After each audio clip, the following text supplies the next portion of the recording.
Dinner used to be Eleanor's favorite part of the day. After a warm afternoon stroll and a cup of chamomile tea, she'd settle into her dining area with a plate of her famous chicken stew. The scent of rosemary and garlic would fill the room, and with the evening news murmuring in the background, she felt at peace. But then, small things began to change. At first, it was subtle. Eleanor would reach for her fork and realize she was holding her spoon. Or she'd pause mid-chew, staring off as if trying to recall something just out of reach. She began skipping the salad she once loved or barely touched her meals at all. One evening, she sat for nearly 20 minutes, the food untouched, eyes lost in the flicker of candlelight.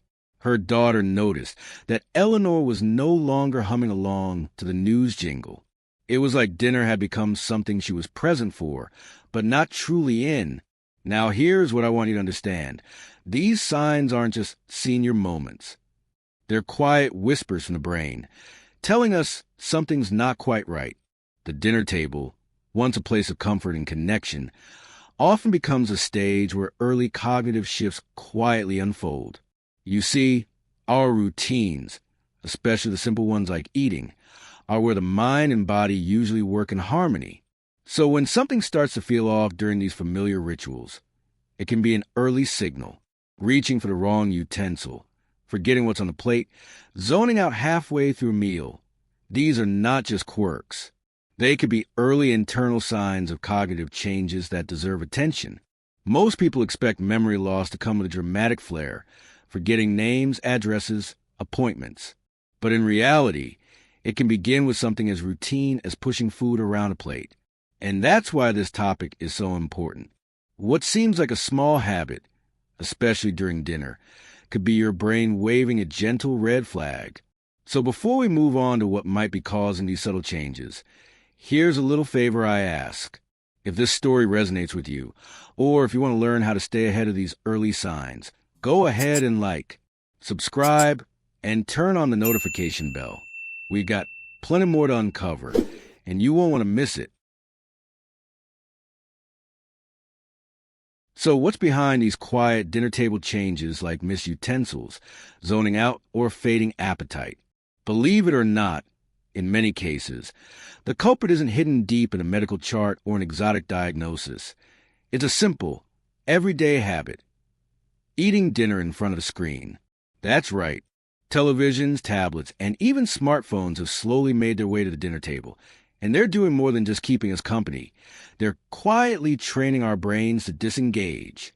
Let me explain. When we eat while watching something, especially high-stimulus content like news, movies, or fast-paced scrolling, we shift our focus away from the act of eating. The brain moves into passive consumption mode. That means less awareness of what we're eating, how much we're eating, or even if we're eating at all. Over time, this behavior conditions the brain to separate the meal from the memory, the body from the experience. That's why someone like Eleanor might suddenly forget to use the right utensil or find herself lost in thought during dinner. It's not always because the brain can't perform those actions. It's that it's been trained not to pay attention to them. This disengagement, especially over weeks or months, can contribute to cognitive fatigue. The brain, instead of being stimulated by sensory input, taste, smell, temperature, texture, is numbed by visual overload and distraction. And it doesn't stop there. Studies from institutions like the University of Illinois and Harvard Medical School have shown that multitasking during meals, especially with screens, reduces the richness of neural encoding. In plain terms, your brain skips steps. You chew, but you don't really taste. You eat, but you don't remember doing it. That's a problem, because mental sharpness thrives on awareness and engagement. This isn't just about screens either. Even background noise, like the TV humming in the other room or fast-paced music during meals, can dull the brain's natural cues, like hunger, fullness, and presence. So while the first signs we saw in Eleanor might look like they're coming from inside her brain, they're often triggered by an outside behavior, the habit of distracted dining. Up next, we'll dive into why seniors are especially vulnerable to this and what's going on behind the scenes in the aging brain that makes this habit even riskier. Eleanor always made the best mashed potatoes. Creamy, buttery, with just the right pinch of salt.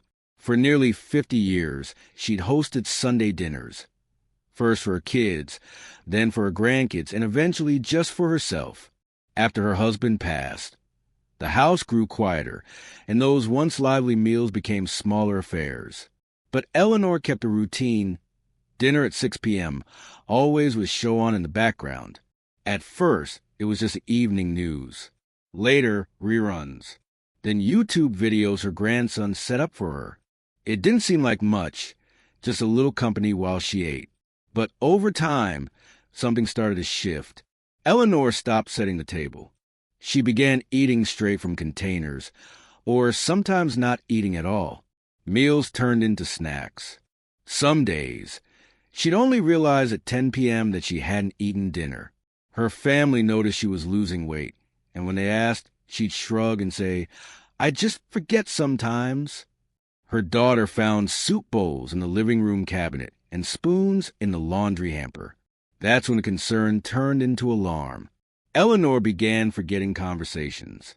Not major ones at first, just little things.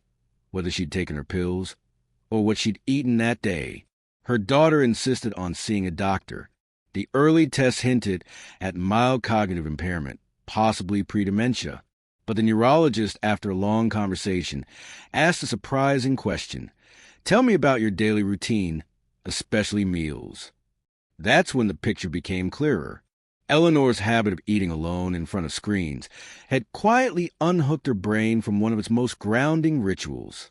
Without the sensory stimulation of real meals, smell, taste, conversation, visual engagement, her cognitive reserves had slowly drained. She was present physically, but her mind had been running on autopilot. It wasn't her fault. Eleanor, like so many, had simply adapted to loneliness the best way she could, by filling the silence with something. But that something came at a cost. Her story is heartbreaking, but not uncommon. Because behind every study and every brain scan, there's a real person like Eleanor, doing the best they can until one day they can't.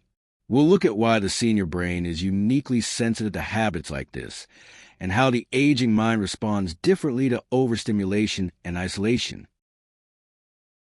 Let's pause for a moment and talk about what your brain actually wants at dinner time, not just what fills the belly, but what nourishes the mind.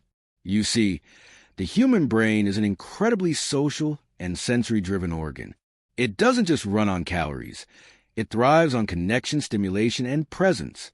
Especially as we age, the routines we once took for granted, like chewing, chatting, and tasting, become crucial for maintaining cognitive vitality. Let's start with chewing. Believe it or not, the simple act of chewing sends signals to the brain that stimulate memory centers. Several studies, including research published in Frontiers in Aging Neuroscience, show that regular chewing increases blood flow to the hippocampus, your brain's memory manager. Soft, processed foods or distracted eating short-circuits this benefit. Then there's hydration. Many seniors unintentionally eat meals without drinking enough water. But dehydration, especially at night, can cause fatigue, confusion, and even mimic symptoms of cognitive decline. A glass of water with dinner isn't just good for digestion. It's fuel for clearer thinking. Next, let's talk omega-3 fatty acids, often found in fatty fish like salmon, mackerel, or even walnuts and flax seeds. These healthy fats are essential for brain cell repair and communication. Without them, the brain's ability to fight off age-related damage declines faster. Including omega-3s regularly at dinner can help protect memory and focus. But maybe the most overlooked need? Social stimulation. Sharing meals with others. Even just a casual conversation activates parts of the brain involved in language, empathy, and emotional memory. Eating alone in silence, or worse, in front of a screen, deprives the brain of this rich interaction. It's like asking a plant to grow without sunlight. The dinner table then becomes more than a place to eat. It becomes a space for neurological renewal. The smells, textures, chewing rhythm, water intake, and conversation, they all serve as signals to your brain that life is happening and it needs to stay engaged. Later, we'll talk about the things that quietly disrupt these biological needs. But first, we'll explore why aging itself makes the brain more sensitive to how and with whom we eat. Stick with me. And make sure you watch till the end of this video as to not miss any important information. Now, let's talk about a different kind of problem. Not one of noise or overstimulation, but the heavy silence that fills a room when you eat alone. Many seniors don't plan to eat in isolation. It just sort of happens. Maybe a spouse has passed. Children live far away. Friends are dealing with their own challenges. So dinner time becomes a solo routine, quiet, practical, efficient. Eating a sandwich in the living room, a frozen meal in front of the TV, or sometimes nothing at all. But here's what most people don't realize. Mealtime silence isn't neutral. For the aging brain, it's an absence of stimulation that the mind registers like a drought. You see, our brains are designed to eat socially. For most of human history, dinner was a communal act. Laughter, storytelling, hands passing plates, eyes meeting across the table. These moments lit up the brain's language centers, emotional memory circuits, and mirror neurons. When we lose that, even if the food remains, the nourishment doesn't. Without conversation, the brain misses its cue to stay sharp. A 2021 study published in the Journals of Gerontology found that seniors who consistently ate alone had significantly higher rates of cognitive decline, even when controlling for diet quality. It wasn't just what they were eating. It was the absence of social interaction while eating. Even the act of listening to someone talk during a meal, responding, reacting, laughing, stimulates regions of the brain linked to memory and emotional regulation. When that's gone, meals become rote, mechanical, and over time, that disengagement begins to wear on the brain. Loneliness also changes how we experience food. Appetite drops. Nutrient choices suffer. People who eat alone are more likely to skip meals or rely on processed foods. Not out of neglect, but because there's no longer joy in preparing something just for yourself. In the long run, this kind of dinner table isolation becomes more than a lifestyle. It becomes a quiet risk factor for mental decline. But what about the other extreme? When meal times are overstimulated, noisy, or filled with digital distractions. That's a different kind of danger. And in the next section, we'll look at how media and multitasking during meals can disrupt the very systems your brain depends on. If isolation is one danger to the aging brain, then overstimulation is its noisy cousin. And nowhere does that show up more quietly or more deceptively than in the modern habit of eating dinner in front of a screen. For many seniors, this seems harmless, sometimes even comforting. A favorite evening program, a familiar sitcom, maybe a YouTube channel set up by a grandchild. It fills the silence, keeps you company. And yet, in doing so, it creates a different kind of cognitive problem. Let me explain what's really happening. When you eat in front of a screen, your brain is forced to divide its attention, but it doesn't do so evenly. The sensory system that tracks your food, your satiety, and even your chewing gets downgraded. The visual and auditory systems take over, especially if the screen content is fast-paced, emotional, or demanding, like news, dramas, or scrolling social media. As a result, the act of eating becomes passive. You chew, but you're not present. You swallow, but you don't remember doing it. And that matters, because memory encoding happens when we're fully engaged. The brain tags moments as important when they carry sensory richness and attention. But when meals happen in autopilot mode, when the brain is busy following a plot line or reacting to headlines, it doesn't log those experiences as meaningful. Over time, this leads to what researchers call event segmentation failure. Your brain stops dividing the day into memorable events, including meals. In plain English, you eat, but your brain forgets. Even more concerning, passive eating leads to poorer food choices, overconsumption, and underchewing, all which affect digestion, nutrient absorption, and mental clarity. A study from the University of Sussex showed that people who ate while watching TV consumed more food, remembered less of what they ate, and reported lower satisfaction after meals. It's a subtle kind of erosion, not dramatic, not instant, but consistent. Distracted meals train the brain to disengage, And for seniors whose cognitive resilience may already be thinning, that's a risk we can't ignore. We've now looked at what helps the brain and what hinders it. Next, we'll bring it all together, looking at the science behind early decline and how simple daily habits can either feed or drain our cognitive health. Let's talk about something most people overlook when thinking about brain health: timing. It's not just what you eat that matters. It's when you eat it. Every organ in your body, including your brain, runs on a biological clock, a 24-hour rhythm known as a circadian cycle.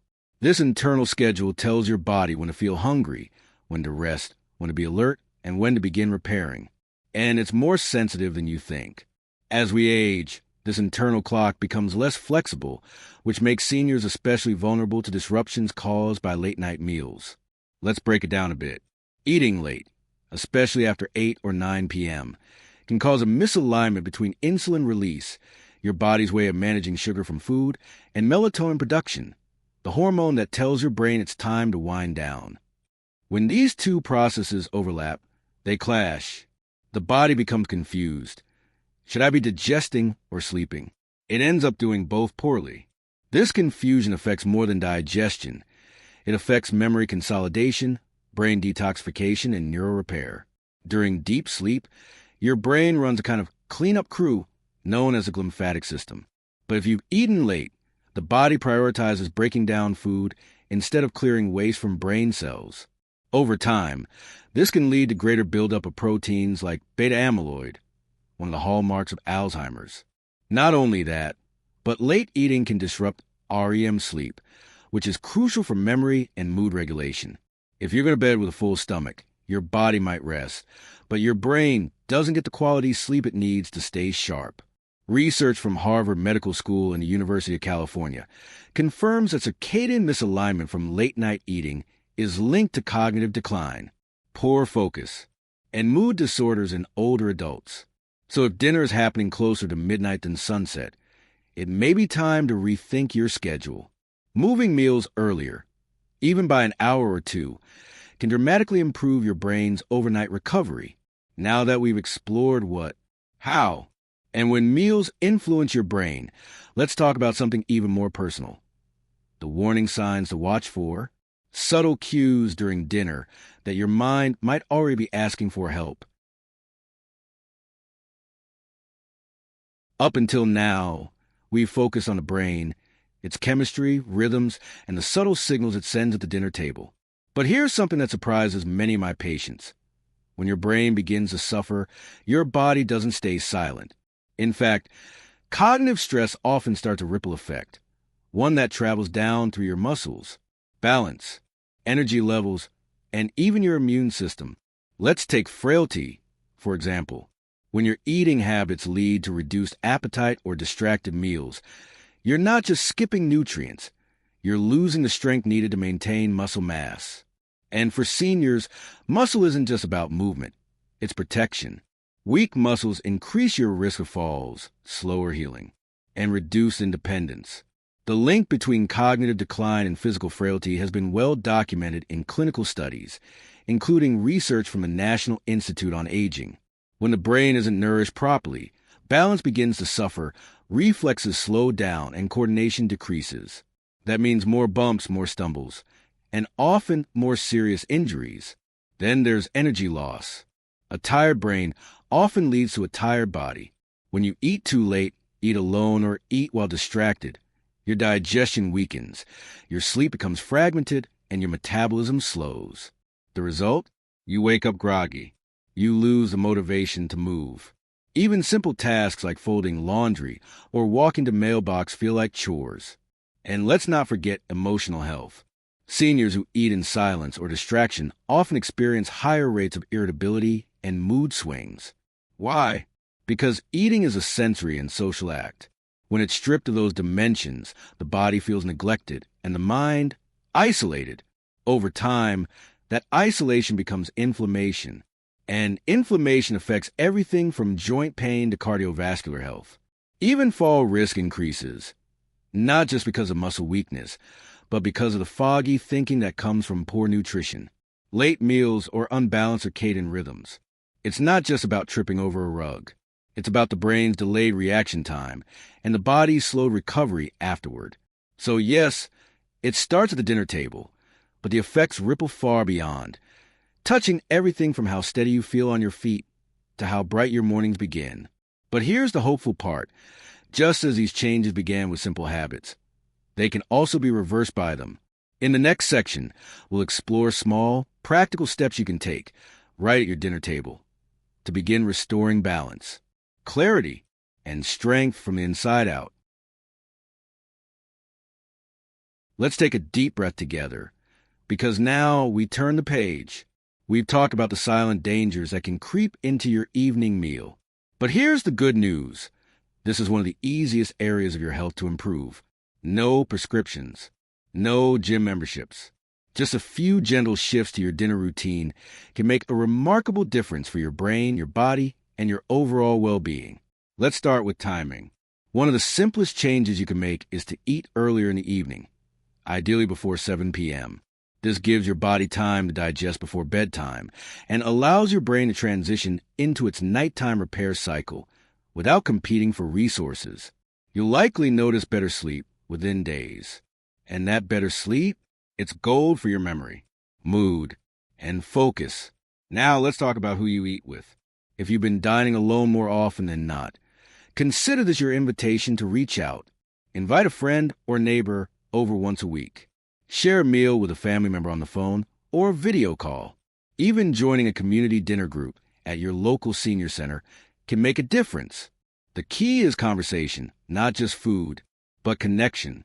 Next up, what's on the plate? Make room for healthy fats like avocados, olive oil, walnuts, and especially omega-3 rich fish like salmon or sardines. These are the brain's favorite fuels. They support cell membranes, reduce inflammation, and help maintain memory function as you age. Also, take your time. Chew slowly. Be present. Turn off the TV. Put the phone down and let yourself enjoy the textures, smells, and tastes of your food. These sensory experiences do more than satisfy your appetite. They keep your brain alert and engaged. If your appetite has been low, try starting dinner with a small soup or a bite of fruit to stimulate your senses. If fatigue is an issue, prepare meals in batches when you have more energy, or even better, cook with someone else. The point is, this isn't about making dinner perfect. It's about making it mindful. These little adjustments, repeated over time, create a new rhythm, one that nurtures your brain, lifts your mood, and protects your future. And remember, if you're finding these tips helpful, don't forget to like, subscribe, and tap the notification bell so you never miss another video that supports your journey to aging well. Because here's the truth. Even small changes at the dinner table can ripple outward in powerful ways. But what if you're already seeing signs? What if something feels off or a loved one seems different lately? Let's talk about that next and why it's never too late to turn things around. Let's take a moment, because if any of this has felt a little too close to home, you're not alone. And more importantly, you're not stuck. The beauty of dinner, the quiet, daily ritual that happens without fanfare, is that it gives us a fresh opportunity every single evening to make a new choice.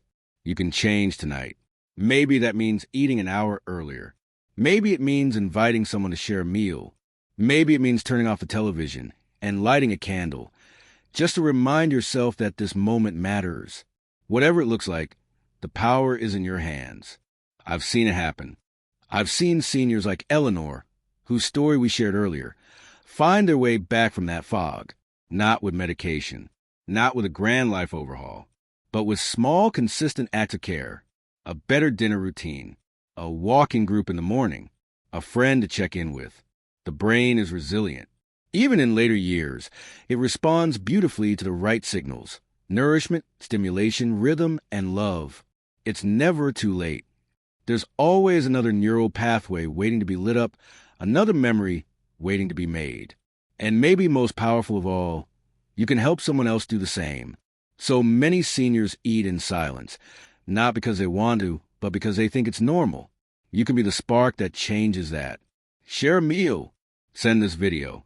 Start a conversation at your local center or church or even over the phone. When you protect your brain, you light the path for others. You deserve to age with dignity, clarity, and joy. You deserve meals that nourish your body and wake up your spirit. And it all starts, still, with that one simple dinner. Thank you for joining me in this conversation. If you found these insights helpful, please remember to like this video, subscribe to the channel, and turn on the notification bell so you won't miss the next tip that could change your life or someone else's. Your next chapter is still being written, and it's going to be a good one.